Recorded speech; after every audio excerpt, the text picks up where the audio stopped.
आज बॉलीवुड की 3 अभिनेत्रियों से नारकोटिक्स कंट्रोल ब्यूरो की पूछताछ चल रही है।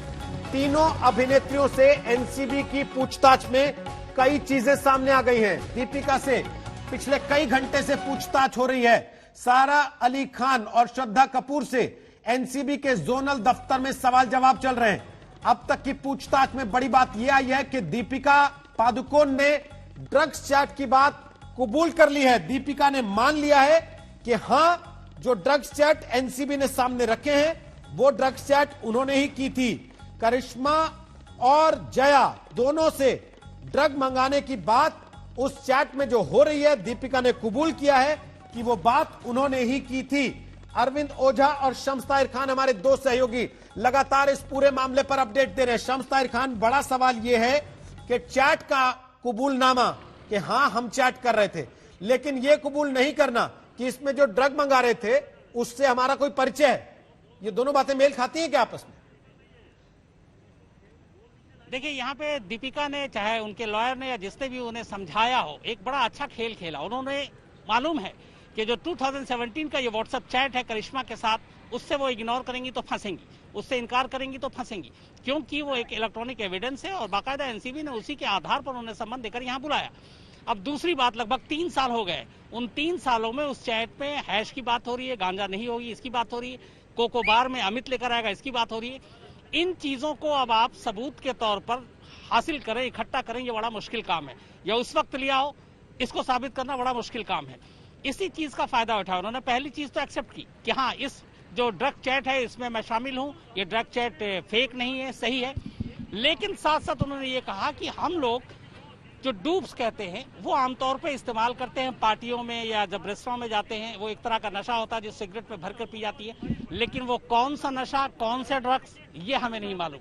यहाँ पे उन्होंने थोड़ा सा उलझाने की कोशिश की। अब ये एनसीबी का काम है कि उस सच और तह तक पहुंचे। लेकिन दूसरी चीज, एनसीबी सिर्फ यही नहीं जानना चाहती, बल्कि एनसीबी दे देता था और आप ले लेते थे। एनसीबी ये भी जानना चाहती, आपने पता तक नहीं किया कि आप क्या ले रही हैं। मान लेंगे एनसीबी। वही बात है रोहित, जैसा मैंने आपको पहले भी बताया कि एक आदमी जो स्मोक करता है उसे मालूम है कौन से ब्रांड का सिगरेट पीता है, वो दूसरे ब्रांड का सिगरेट नहीं पी पाता। उसी तरीके से जब आप नशा करते हैं तो आपको मालूम है कि आपको कौन सा ड्रग्स लेते हैं या कौन से ड्रग्स के आप आदी हैं, कौन सा ड्रग्स आपको अच्छा लगता है। तो यहाँ पे ये दलील देना, ये थोड़ा सा बचकाना टाइप का लगता है, लेकिन शायद उन्हें यही पढ़ाकर, यही सिखाकर भेजा गया था और उन्होंने यही चीज की कि तुम जो ड्रग चैट है उससे इनकार मत करना, लेकिन ड्रग्स की बात है वहां पे तुम गोलमोल जरूर जवाब देना। तीसरी चीज यहाँ पे यह है कि अब इस ड्रग्स को पूरे को लेकर, क्योंकि इस चैट में 3 ही कैरेक्टर आते हैं और एक अमित आता है जो लेकर पहुंचता है, लेकिन कौन खरीदता है, कहां से खरीदता है, पेडलर कौन है, उसके आगे कौन है, ये कड़ियां इस बयान के बाद, इस पूछताछ के बाद जोड़ी जाएंगी। जो मेरी जानकारी है, चूंकि यहाँ से एनसीबी की टीम निकली है, जो दीपिका पादुकोण इस वक्त उनसे पूछताछ नहीं हो रही है, वो इसी गेस्ट हाउस में 2nd फ्लोर पे अलग से बैठी हुई हैं। करिश्मा के बयान फिर से लिखे जा रहे हैं। वापस जब टीम आएगी तो शायद उनसे कुछ पूछताछ हो। ये हो सकता है कि उनकी वापसी का इंतजार किया जा रहा है, उसके बाद दीपिका पादुकोण को यहाँ से विदा कर दिया जाए। तो ये सारी चीजें अगले कुछ देर में क्लियर हो जाएंगी। लेकिन दीपिका का ये कबूलनामा कि हाँ ड्रग्स चैट में मैं हूँ, ये कहीं ना कहीं एक बड़ा एनसीबी के लिए जो है एक बड़ी चीज है। लेकिन अब इसके साथ जोड़ना उसको कि ये ड्रग्स की आदी थी, पहली बार ली, क्या वजह थी, डिप्रेशन की वजह से ली या हमेशा लेती रही है, ये सारी चीजें और सर्किल में कौन कौन है। अब यहां से शुरू होता है एनसीबी की तफ्तीश और इसमें जाहिर सी बात है जो मुंबई की जोनल टीम है एनसीबी की, वो इसमें मदद करेगी। रोहित। अरविंद ओझा, बताइए, क्या ये कहकर दीपिका पादुकोण बच जाएंगी कि हाँ जी ड्रग्स तो लेते थे लेकिन ये नहीं पता क्या लेते थे? ये किसी और से पूछिए आप।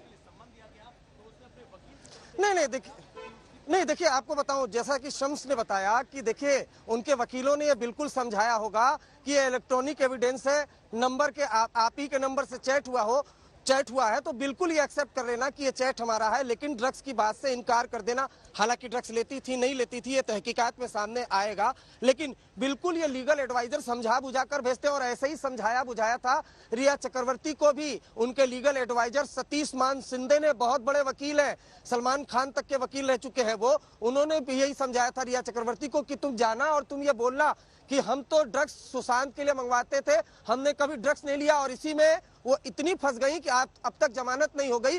उनको फैसिलिटेटर बता दिया, खरीद फरोख्त बता दिया। तो देखिए दीपिका और करिश्मा ने भी अपने लीगल एडवाइजर से यही कांटेक्ट किया है। लेकिन देखिए जया शाह के बयान दर्ज हुए हैं। ये 3 कड़ी में आप समझिए, जया शाह, करिश्मा और दीपिका पादुकोण तीनों ही एक व्हाट्सएप ग्रुप में थे। तो ये नहीं भूलना चाहिए कि जया शाह से इसी नारकोटिक्स कंट्रोल ब्यूरो के दफ्तर में 3 दिन तक पूछताछ हुई है, जिसमें जया शाह ने कबूल किया है कि श्रद्धा कपूर के साथ जो CBD ऑयल वाला चैट था वो बिल्कुल उनके साथ किया गया था। देखिए एक बार तस्वीर और आपको दिखाऊं कि मुंबई पुलिस की भारी भरकम टीम, यहाँ पर जो तमाम ऑफिसर हैं, लॉ एंड ऑर्डर की सिचुएशन न बिगड़े, नारकोटिक्स कंट्रोल ब्यूरो के दफ्तर के बाहर सुरक्षा व्यवस्था बेहद कड़ी रहे, इसलिए यहाँ पर आए। हीरोइन नंबर 1 दीपिका पादुकोण से पूछताछ चली है, लेकिन जहां तक तहकीकात की बात है, अमित नाम का एक शख्स, देखिए जो भी चैट है श्रद्धा कपूर का जया शाह के साथ, उसमें भी बीच में एक नाम है, क्योंकि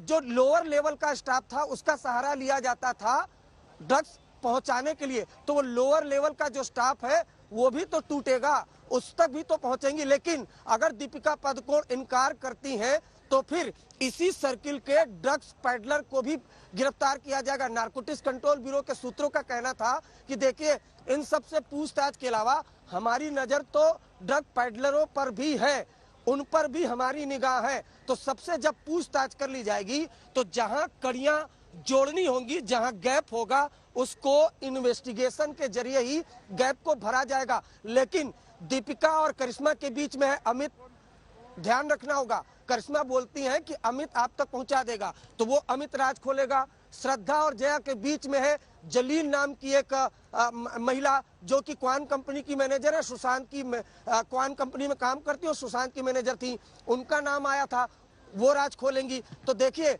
नारकोटिक्स कंट्रोल ब्यूरो शिकंजा कसने पर आ चुकी है और शिकंजा कसना तय माना जा रहा है कहीं ना कहीं से। अब ये देखना होगा कि किस तरह का शिकंजा, किस तरह के सेक्शन वो इम्प्लीमेंट किए जाते हैं। लेकिन जैसा कि शम्स ने बताया कि दीपिका पादुकोण ने ये एक्सेप्ट किया है कि ये उनके चैट है, उनको एक्सेप्ट करना पड़ता क्योंकि उन्हीं के नंबर से चैटिंग हुई थी।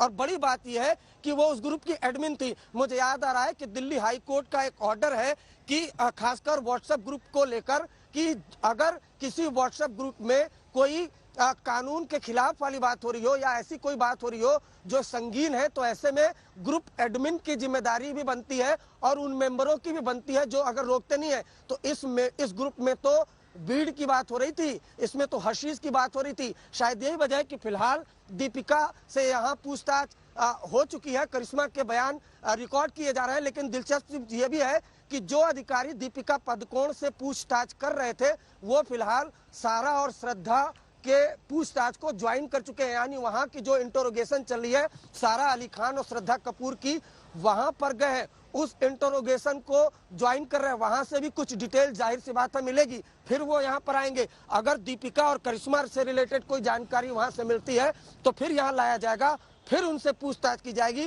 फिर कन्फ्रंट किया जाएगा। जब तक नारकोटिक्स कंट्रोल ब्यूरो संतुष्ट नहीं हो जाती, संतोषजनक जवाब नहीं दिया जाता, तब तक पूछताछ जारी रहेगी।